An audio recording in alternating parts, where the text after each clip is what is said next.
l'ouest du Kenya, la grande faille est-africaine affiche un paysage grandiose, constitué de hauts plateaux et de collines arborées. C'est à 1500 mètres d'altitude que s'étend une savane soigneusement préservée, la réserve nationale du Masai Mara. Les sillons forestiers indiquent la présence de nombreux cours d'eau. Ces oasis providentielles offrent un cadre de vie à la faune sauvage, notamment aux 3 plus célèbres félins d'Afrique.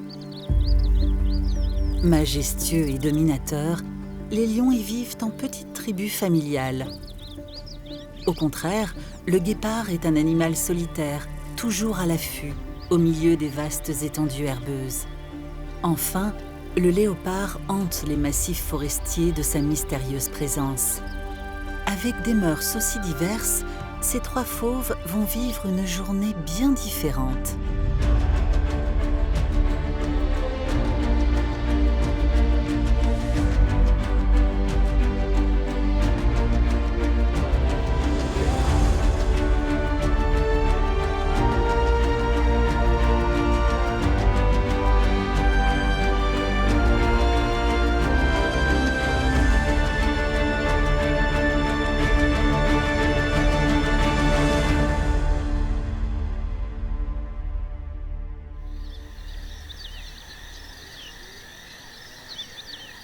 Le jour se lève à peine sur la grande plaine, que déjà les herbivores s'ébrouent. Par précaution, les gnous et les topis ont passé la nuit proches les uns des autres.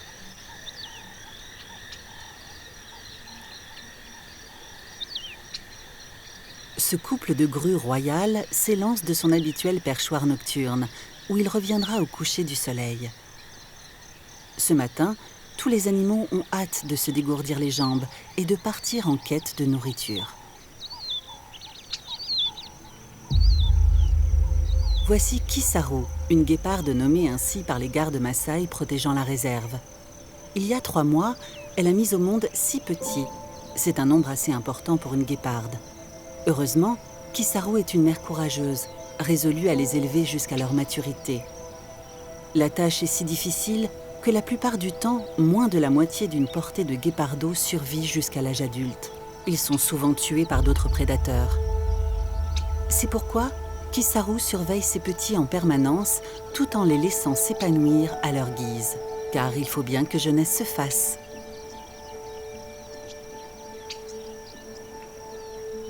Bien que sevrés, les petits de Kisaru ne savent pas chasser, mais ils peuvent déjà tester leur pouvoir d'effarouchement sur un élan, une antilope pesant pourtant près de 100 fois leur poids.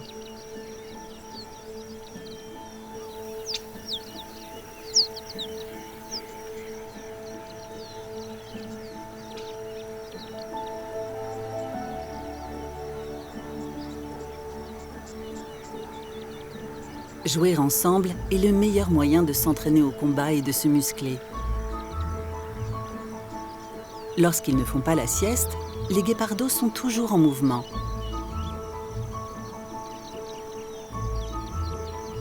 Frères et sœurs sont d'indispensables compagnons de jeu, mais cela ne les empêche pas de mettre leur mère à contribution.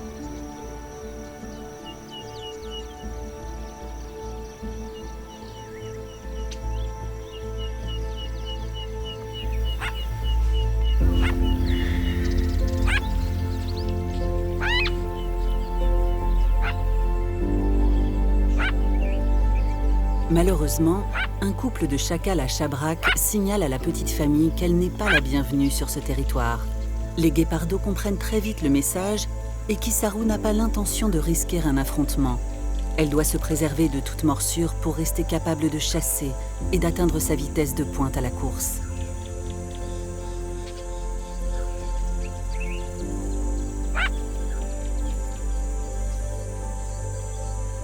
Il faut donc reprendre la route, sous le regard intrigué des gazelles de Thomson. Une mère guéparde avec des jeunes se déplace tous les jours pour éviter d'attirer l'attention des prédateurs territoriaux. Kisaru est donc en quête permanente d'un endroit sûr, à la visibilité étendue et riche en gibier. Il faut faire le bon choix et marcher dans la bonne direction, car la vie des petits en dépend. Et tandis qu'elle arpente la savane, consciente des responsabilités qui pèsent sur ses épaules, les vastes plaines du Masai Mara s'ouvrent devant elle. Un peu plus tôt ce matin, un autre félin surveille les alentours. Très agile dans les arbres, le léopard aime s'y dissimuler. Cette femelle, nommée Cabosso, marque régulièrement d'un jet d'urine les endroits favoris de son territoire. C'est une façon de le revendiquer tout en restant camouflée dans les broussailles. Mais en ce moment, c'est plus pour son jeune que pour elle-même qu'elle cultive la discrétion. Celui-ci, âgé de 7 mois, pourrait tomber sous les griffes d'un lion ou de hyène, car lorsqu'elle part chasser ou inspecter son territoire, Cabosso le laisse seul dans le sous-bois, parfois 2 jours d'affilée. Le petit léopard s'habitue donc à une vie solitaire dès son plus jeune âge. Cet apprentissage à la dure lui permettra de devenir indépendant lorsqu'il aura 1 an et que sa mère le chassera. N'ayant ni frère ni sœur, le jeune félin doit jouer avec tout ce qui lui passe sous les pattes. Et naturellement, sa mère en fait parfois les frais, même lorsqu'elle n'est pas d'humeur.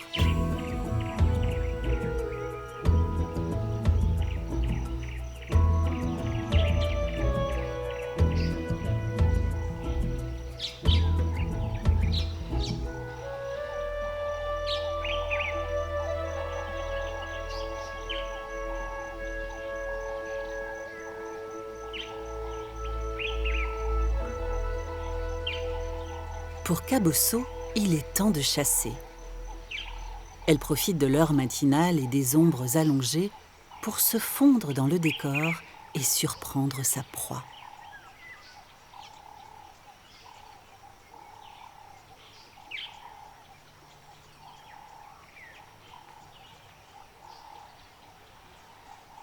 Le lapin est un maigre repas, mais elle le destine avant tout à son petit.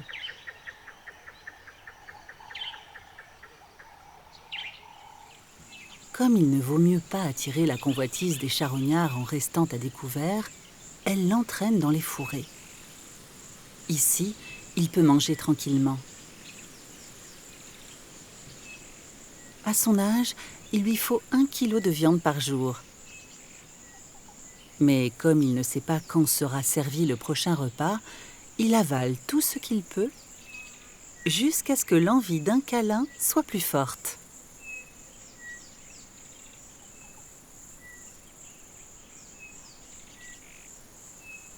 Il aimerait bien téter un peu, mais sa mère lui fait comprendre que ce n'est plus de son âge.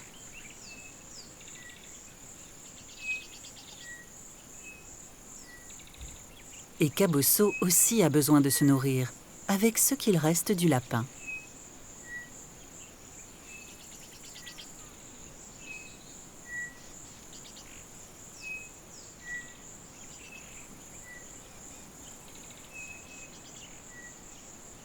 Une minuscule antilope, le dik-dik, toujours curieuse, a surpris le jeune léopard. Devant l'assurance de l'herbivore, le petit félin ne fait pas le fier.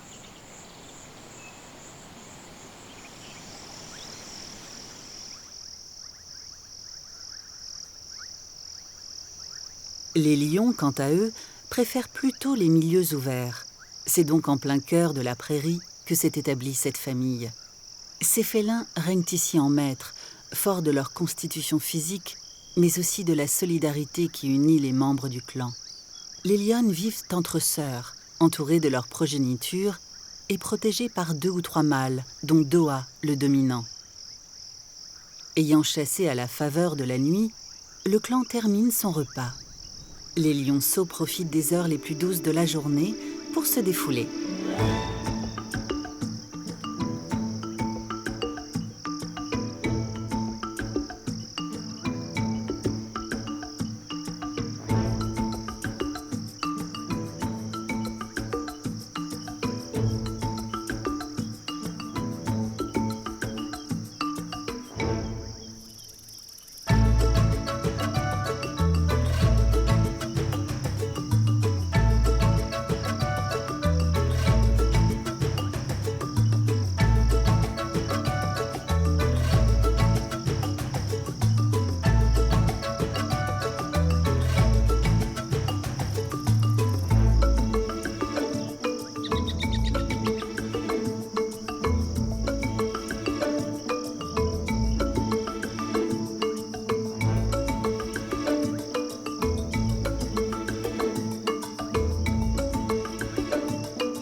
lionne finit par siffler la fin de la partie et entraîne la petite troupe. Toutes les femelles s'occupent de l'éducation des jeunes, sans distinction. En ce moment, avec tous ces petits, le clan des lions de la prairie s'apparente à une crèche ambulante. Les rivières sont nombreuses dans le Masai Mara et les lions savent où aller pour trouver les points d'eau les plus agréables. Les canyons ombragés leur permettent de se désaltérer au frais avant que le soleil ne soit trop haut. Et ici, l'eau est relativement propre, non souillée par les hippopotames. Bref, tout le monde en profite pour boire goulûment.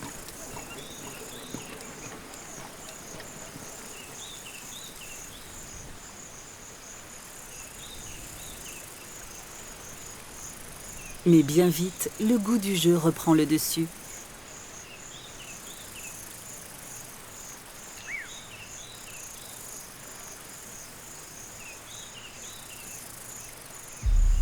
Les lions ne sont pas les seuls à venir se désaltérer ici. Et ce gnou solitaire a bien mal choisi son moment. La lionne est si proche qu'il ne peut risquer de lui tourner le dos pour fuir. Les lionceaux ont vite fait de trouver une nouvelle distraction. Ce gnou semble bien vulnérable. À chaque seconde qui passe, l'étau se resserre un peu plus. Le bovidé n'a pas d'autre choix que de faire face, protéger ses arrières et défendre chèrement sa peau.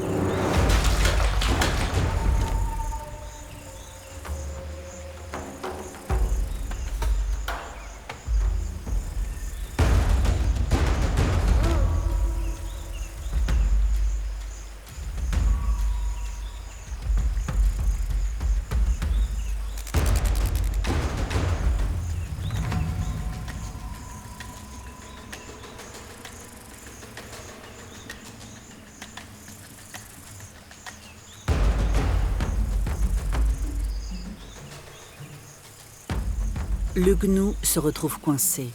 Les lionnes pourraient en venir à bout, mais elles préfèrent voir comment la jeune génération se débrouille.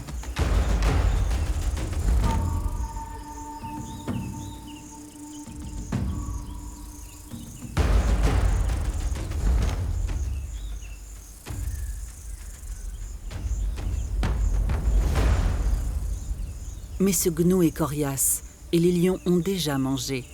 Alors, puisqu'ils ne trouvent pas de solution, rien ne sert de laisser les petits risquer une blessure. Une lionne s'interpose pour calmer le jeu. Elle adresse au gnou un regard sans agressivité, comme pour lui dire « Je veux bien t'épargner, mais en échange, tu laisses partir mes petits. » Force est de constater que les lionceaux ne sont pas encore assez mûrs pour chasser une proie de cette taille. Mais face à ce gnou intrépide, ils ont su faire preuve de courage. Ils en retireront de l'expérience, à commencer par celle consistant à savoir digérer une défaite.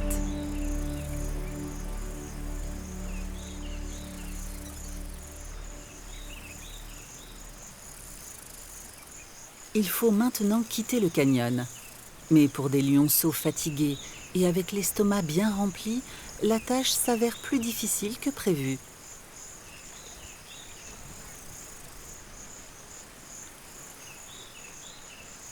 Les petits fauves doivent trouver une solution par eux-mêmes.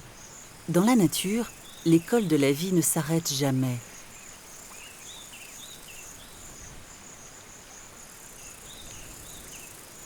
Et après quelques minutes d'inquiétude, les voilà soulagés de rejoindre leur mère. C'est maintenant l'heure des retrouvailles, des indispensables câlins, de la toilette et de la sieste.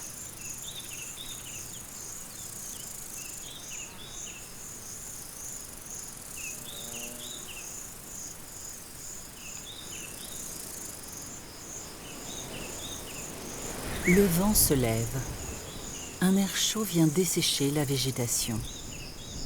Nous sommes au cœur de la saison sèche et les plaines du Masai Mara se parent d'une couleur dorée. Ces herbes jaunes sont trop pauvres pour alimenter les troupeaux de zèbres et de gnous. Alors, ils se rassemblent et se mettent en route vers le sud.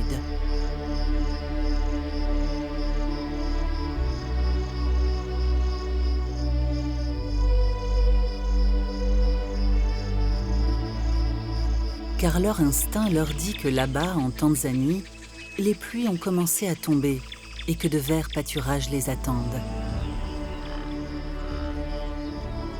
C'est la grande migration, le symbole le plus spectaculaire de l'Afrique sauvage. Près d'1,5 million de gnous et de zèbres entament un périple de plusieurs semaines. Ils forment de gigantesques colonnes, gravissent les collines et traversent les grandes plaines.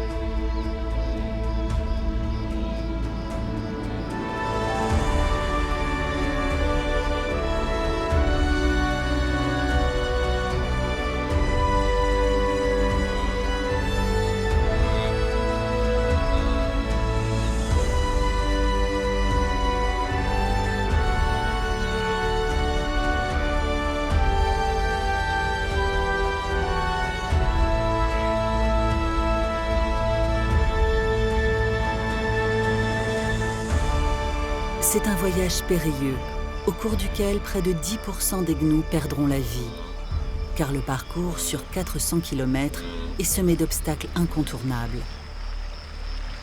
Les grandes rivières présentent un risque de noyade, sans parler des crocodiles du Nil, longs de 4 mètres et pesant une demi-tonne, qui se tiennent en embuscade.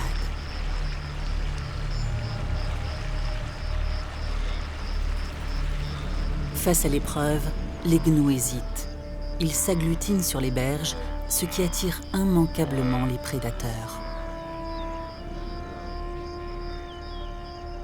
Les bovidés peuvent rester quelques jours à stationner ici, jusqu'à ce qu'un individu, un peu plus téméraire que les autres, décide de prendre son destin en main. La rivière est là. Il y a 30 mètres à franchir et la délivrance sera de l'autre côté.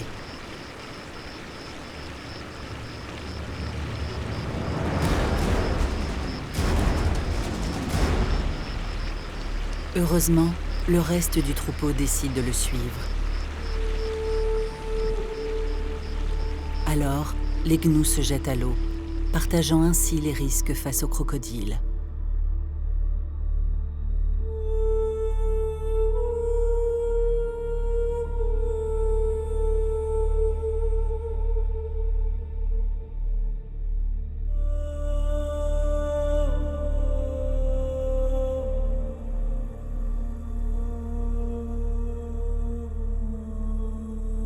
Les gnous mettent toute leur énergie à lutter contre le courant. Mais il leur faut aussi échapper aux mâchoires des sauriens et parvenir à grimper sur la berge sans se faire écraser.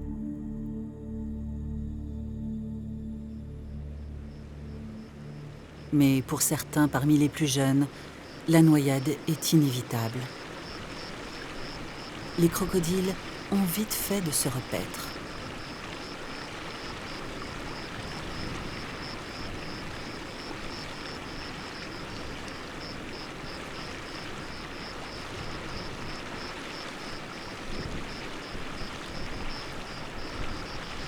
Heureusement, l'immense majorité du troupeau a pu traverser indemne. Mais à quelques dizaines de kilomètres, une autre rivière les attend et ce sera une nouvelle épreuve. De son côté, l'aigle martial ne peut s'en prendre aux jeunes gnous, mais il est capable de chasser un impala âgé de quelques jours. Le choc et la puissance des serres de l'aigle ne laissent aucune chance à la petite antilope. L'impala étant trop lourd pour être emporté ailleurs, il doit être consommé au sol. L'aigle étend ses ailes pour dissimuler sa proie, car dans le ciel, des vautours manifestent déjà leur convoitise.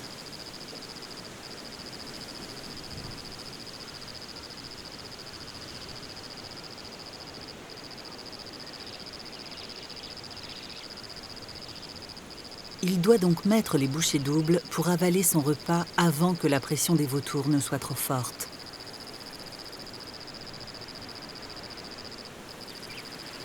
Pour un carnivore, il est souvent difficile de profiter du fruit de sa chasse en toute tranquillité.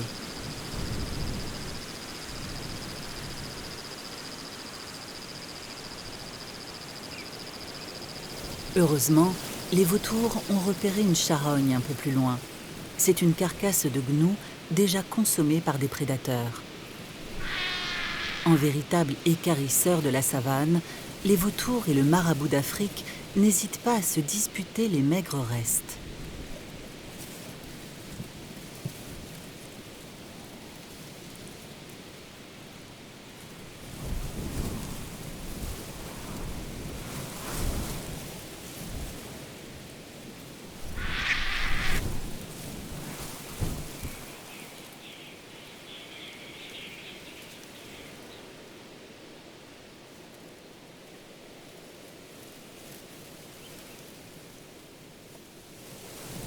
Cet autruche mâle, flanqué d'un petit harem de 2 femelles, n'a que faire des charognes. Cet oiseau est essentiellement herbivore, mais il complète parfois son régime alimentaire avec quelques insectes. S'il présente une peau rosée, c'est parce qu'il est actuellement en plumage nuptial. Ce n'est guère pratique pour se dissimuler dans la savane, mais tellement indispensable pour plaire à ces dames.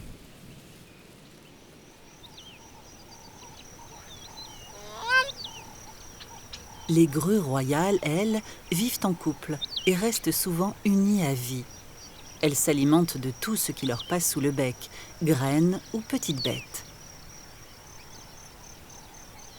Elles s'approchent donc parfois des troupeaux d'herbivores, car ces derniers attirent les insectes. Bien qu'habituées, les gazelles de Thomson semblent fascinées par l'étrange mode de communication de ces beaux oiseaux, alternant interpellations vocales et salutations appuyées.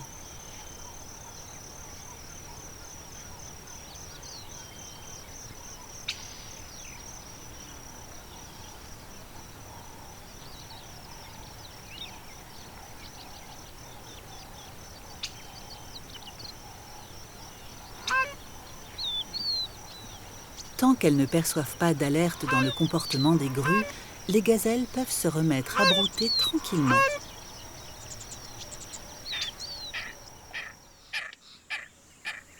Pendant ce temps, Kisarou et ses 6 jeunes guépards sont toujours en chemin. Ils n'ont rien à se mettre sous la dent aujourd'hui, mais au moins ils peuvent se désaltérer.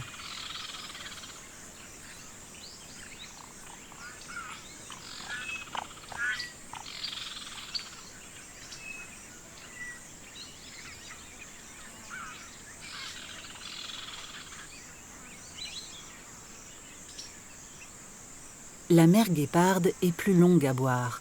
Elle est consciente qu'il lui faut prendre des forces pour chasser. Mais ses petits ne sont pas décidés à la laisser se reposer.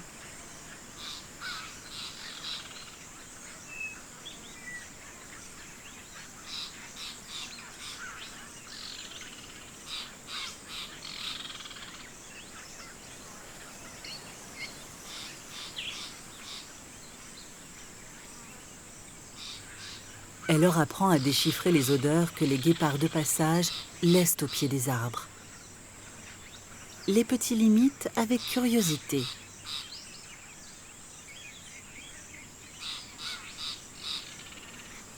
Puisqu'aucune odeur menaçante n'est à signaler, Kisarou estime cet endroit idéal pour faire une sieste. Le temps pour elle de trouver l'inspiration pour sa chasse.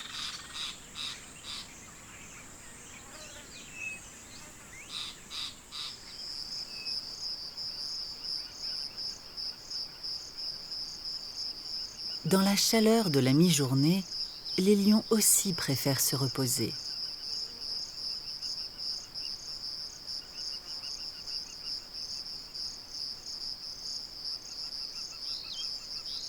La plupart des félins aiment se prélasser.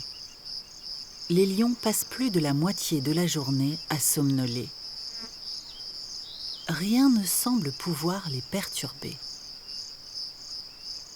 Pas même l'élégante déambulation d'une girafe solitaire.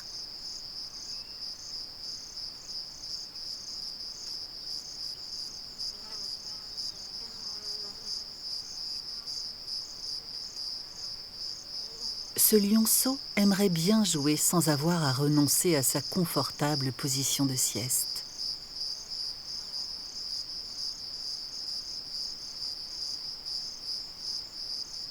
mais l'appel du sommeil finit par l'emporter.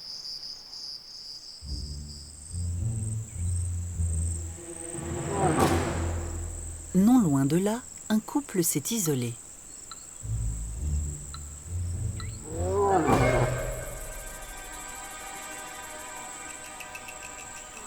Doa, le mâle dominant du clan, se montre insistant, mais sa partenaire n'est pas disposée à se laisser saillir sans un minimum d'effort. Il va devoir se montrer aussi persévérant que respectueux.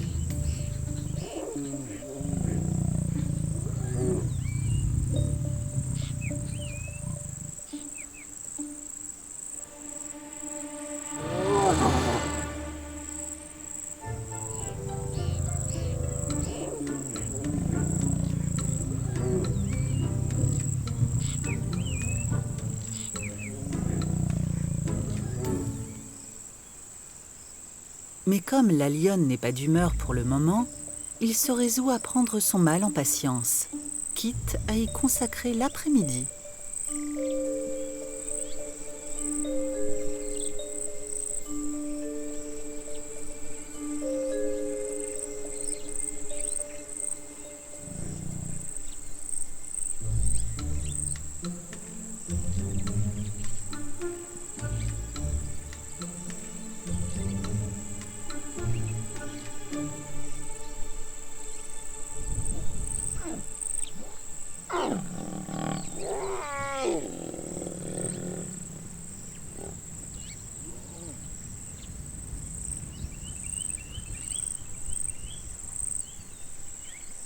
Ces quelques secondes de coït valaient bien les heures passées à patienter, car maintenant que le cycle est lancé, les deux lions vont s'accoupler toutes les 20 minutes environ, et cela pendant 2 jours.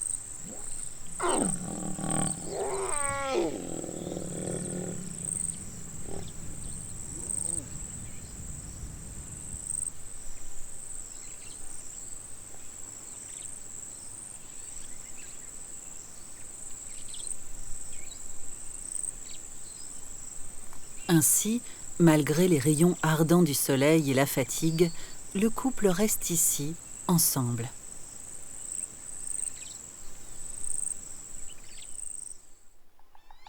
Cabosso, elle, demeure près de son petit, à l'abri de la chaleur dans les sous-bois.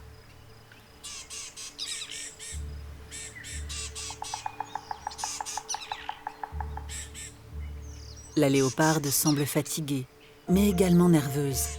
Son instinct ne la laisse pas tranquille.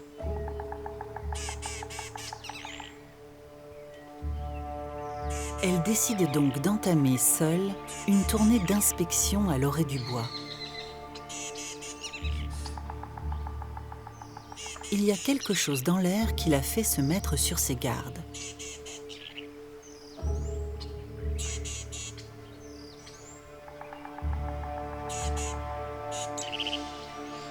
En reniflant ses points de marquage, elle comprend qu'un léopard mâle rôde dans les parages.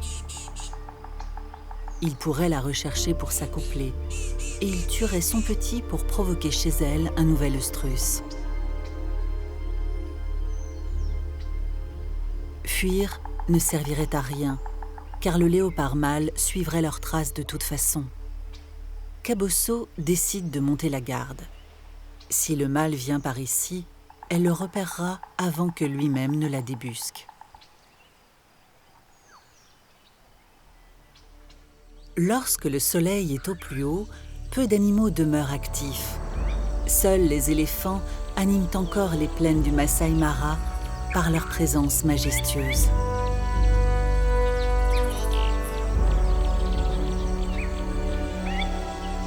Ces pachydermes supportent très bien la chaleur à condition de pouvoir boire beaucoup. Guidée par la matriarche, la tribu se rend au point d'eau le plus proche.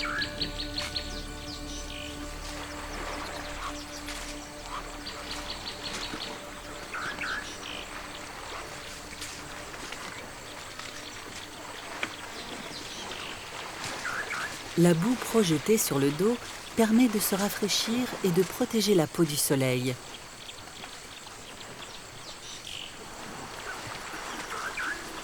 Mais pour une meilleure application, Rien ne vaut un bon bain.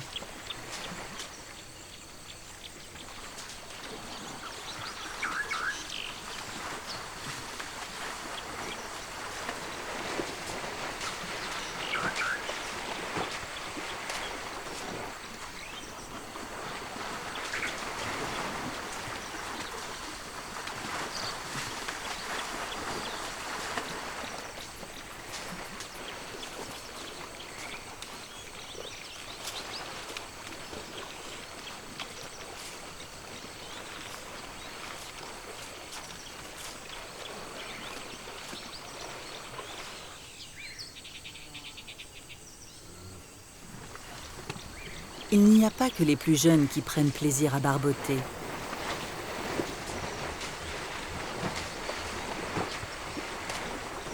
Encore faut-il pouvoir extraire ces 4 tonnes de la boue.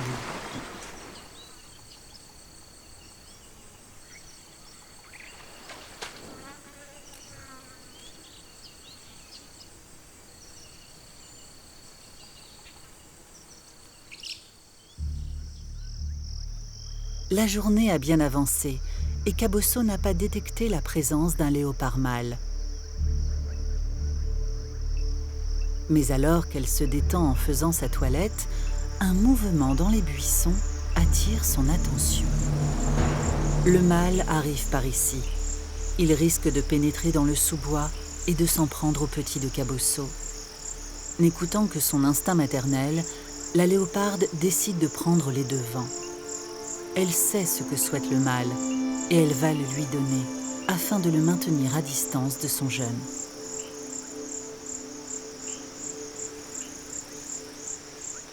Même si elle n'est pas en chaleur, elle se comporte comme telle afin de détourner l'attention du mâle.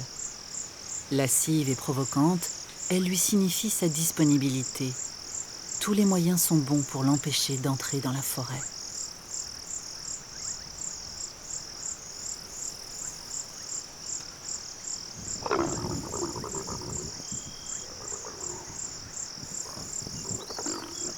Comme toujours chez les félins, l'accouplement est bref et se termine de façon agressive.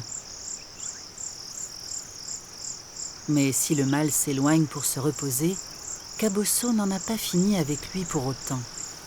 Elle ne sera pas tranquille tant qu'il n'aura pas bénéficié d'un cycle complet de coït, ce qui implique plusieurs dizaines de rapports sur 1 ou 2 jours.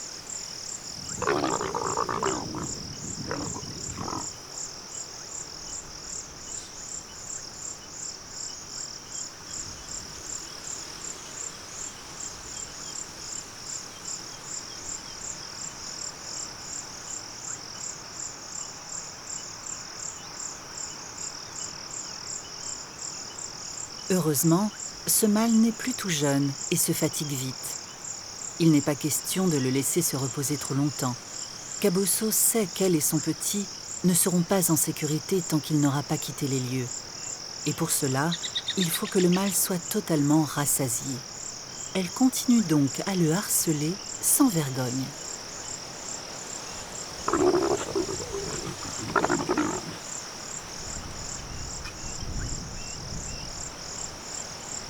Et même lorsque le léopard semble lassé, Cabosso redouble d'ardeur. Elle est décidée à l'épuiser pour qu'il ne soit pas tenté de revenir de sitôt.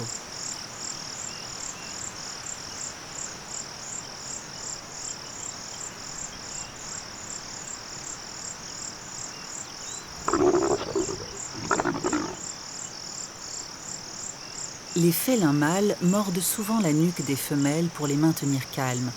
Mais à force, cela devient douloureux. Cabosso paraît elle-même un peu lasse. La peau de son dos est irritée, mais le mâle ne semble pas décidé à partir. Malgré ses blessures, l'instinct maternel de la léoparde la pousse à poursuivre ses efforts de séduction, quitte à y passer la nuit.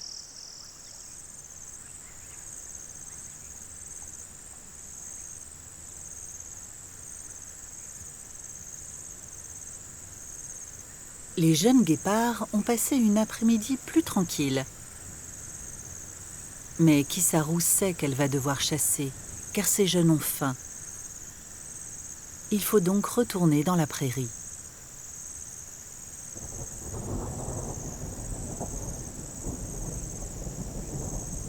Malheureusement, un orage approche. Et dans ce cas, la plupart des gazelles vont se réfugier en forêt, un milieu où Kisaru ne peut pas pourchasser ses proies. À présent, la prairie est déserte et la guéparde va devoir faire patienter ses petits, quitte à en subir les conséquences.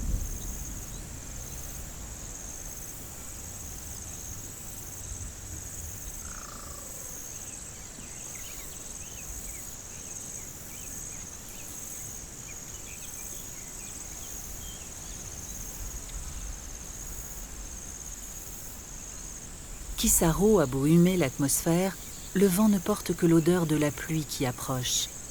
Les seuls mammifères à l'horizon sont ces petits qui tiennent si difficilement en place. Une fois encore, la guéparde doit faire preuve d'abnégation.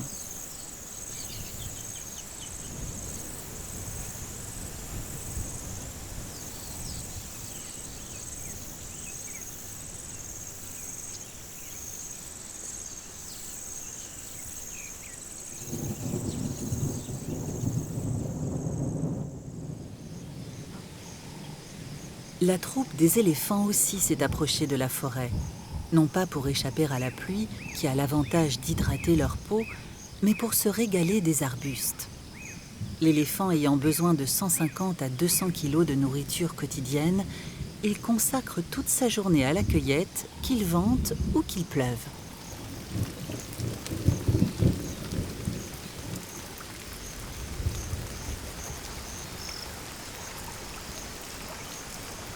Quitte à être mouillé, autant traverser la rivière.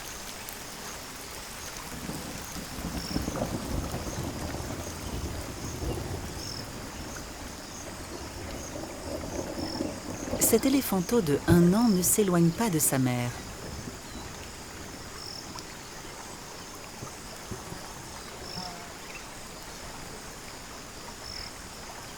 Grimper sur la berge est pour lui l'occasion d'apprendre à surmonter les obstacles d'un terrain glissant.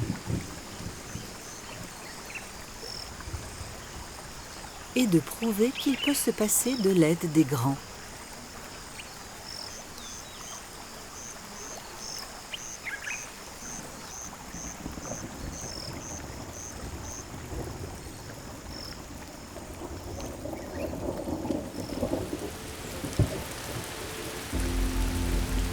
Pour les animaux à fourrure, la douche est beaucoup moins agréable.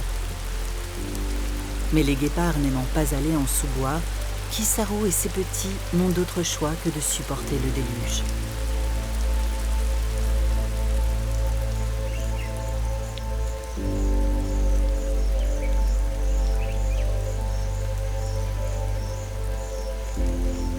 Après la pluie, vient le temps du toilettage, tant pour se laver que pour se réconforter mutuellement.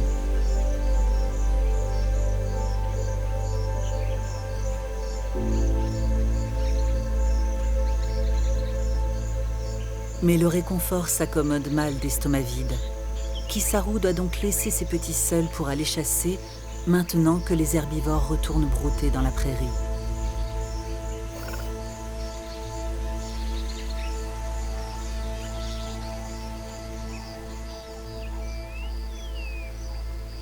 Elle repère une gazelle de Thomson isolée avec un petit qui lui tourne le dos. C'est une occasion à saisir, à condition de pouvoir s'approcher un peu, car les gazelles courent vite également.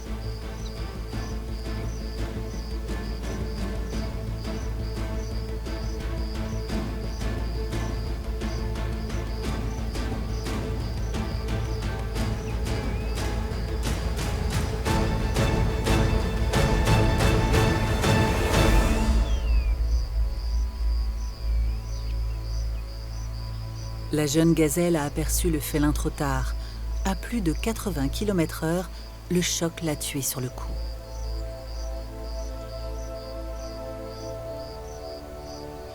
Sa mère devra être plus vigilante pour son prochain petit. C'est la dure loi de la vie sauvage. Mais rien n'est perdu. car celui-ci va nourrir les jeunes de Kisaru.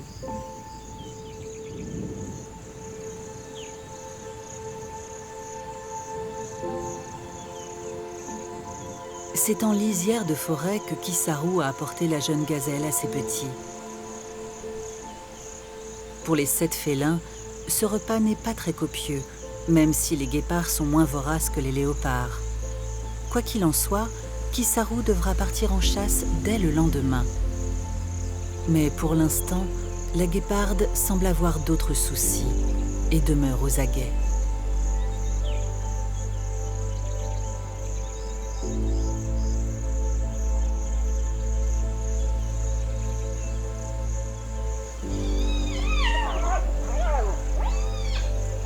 Elle entend des hyènes à proximité. Ses prédateurs pourraient s'en prendre à ses petits. Kisaru doit donc les éloigner au plus vite.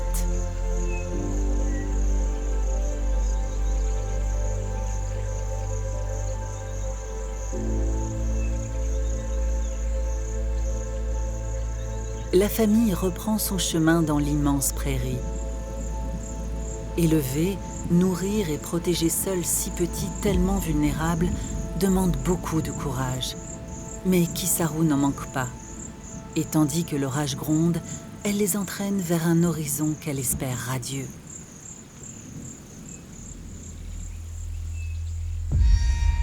De l'autre côté du bois, les hyènes se sont effectivement attroupées. L'objet de leur attention est un gnou qui a cru malin de se réfugier dans un cours d'eau. Mais le voilà piégé, avec la meute de hyènes qui l'encercle. Fut un temps où les hyènes se contentaient de carcasses. Mais maintenant que les lions sont plus rares, les charognes qu'ils délaissent sont aussi moins nombreuses.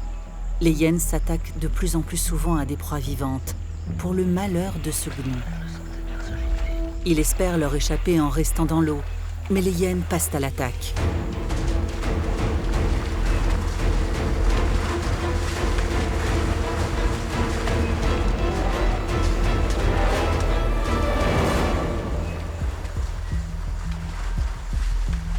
Face à l'agressivité des hyènes, le combat tourne court. En tant que charognard, les hyènes n'ont pas appris à tuer. Le gnou n'a pas rendu son dernier souffle, qu'il est déjà dévoré.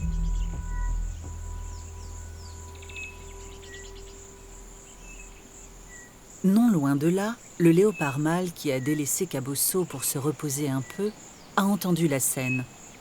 Mais il s'approche néanmoins de la rivière.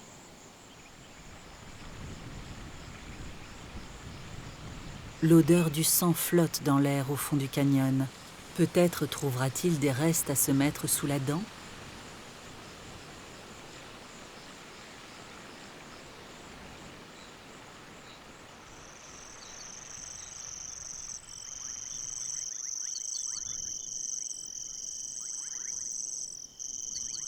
Le soir est déjà tombé lorsque le léopard déniche sous l'eau les restes du gnou. Mais il ne s'attarde pas sur la carcasse. Une autre famille de hyènes la revendique et le léopard n'est pas suffisamment motivé pour les affronter. Le peu qu'il a mangé lui a suffi pour l'instant.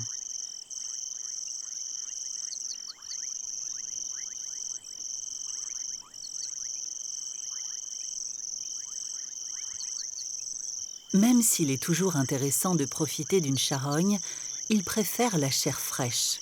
C'est donc sans amertume qu'il laisse les hyènes se repaître.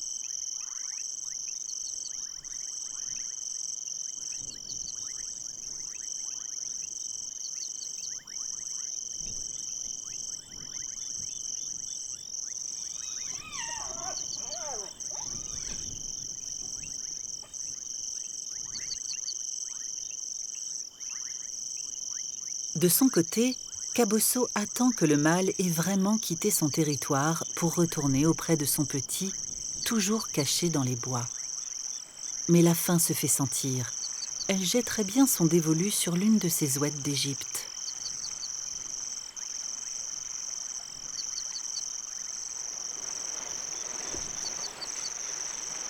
Hélas, ces oiseaux sont vigilants. Ce sera partie remise. En attendant, Cabosso retourne au cœur de son territoire.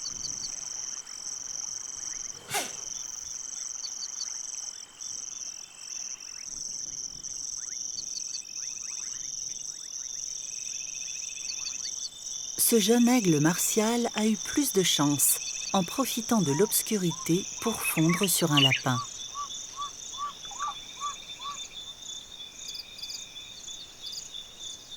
La nuit qui tombe a réveillé ces grands-ducs de Verreau juvéniles.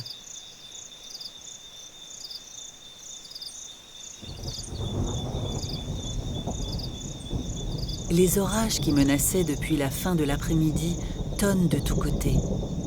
Même si elle est habituée, Cabosso assiste au spectacle fascinant de la colère du ciel.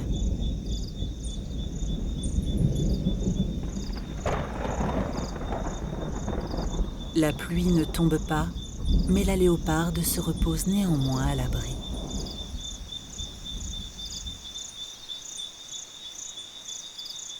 Durant la nuit, Cabosso a finalement décidé de monter se reposer sur une branche.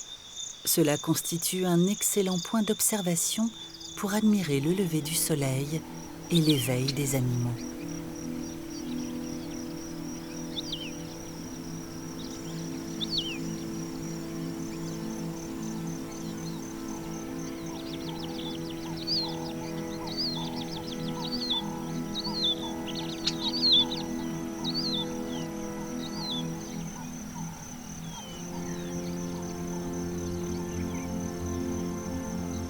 Mais il n'y a pas de quoi renoncer à une grasse matinée pour autant. À l'orée du bois, un troupeau de topis s'affaire déjà à brouter. Un peu à l'écart, une femelle pressent déjà que cette nouvelle journée ne sera pas comme les autres. Elle est sur le point de mettre bas, ce qui intrigue beaucoup ce jeune topi.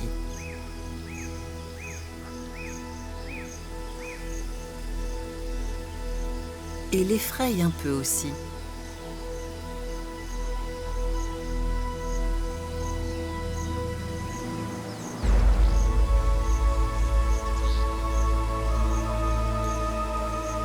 La mère jette un premier coup d'œil à son bébé et constate qu'il est bien vivant. C'est maintenant une course contre la montre qui se joue. À la merci de nombreux prédateurs, le nouveau-né n'a que quelques minutes pour apprendre à s'orienter et à fuir le cas échéant. Son instinct lui impose cette épreuve saugrenue, coordonner les muscles de ses 4 pattes pour tenir debout.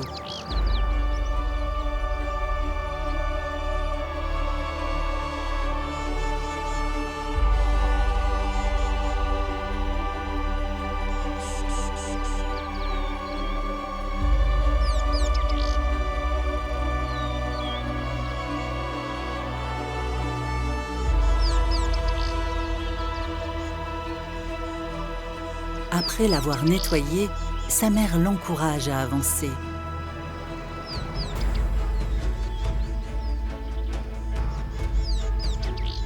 Tremblant de froid, il aimerait bien se réfugier sous elle, mais elle lui fait comprendre qu'ils sont maintenant physiquement indépendants. Il lui faut maîtriser les aptitudes de son corps pour profiter de cette liberté de mouvement que la nature lui offre désormais. Alors, moins de 15 minutes après sa naissance, le jeune topi s'élance dans la grande plaine du Masai Mara, curieux de découvrir ce que la vie lui réserve.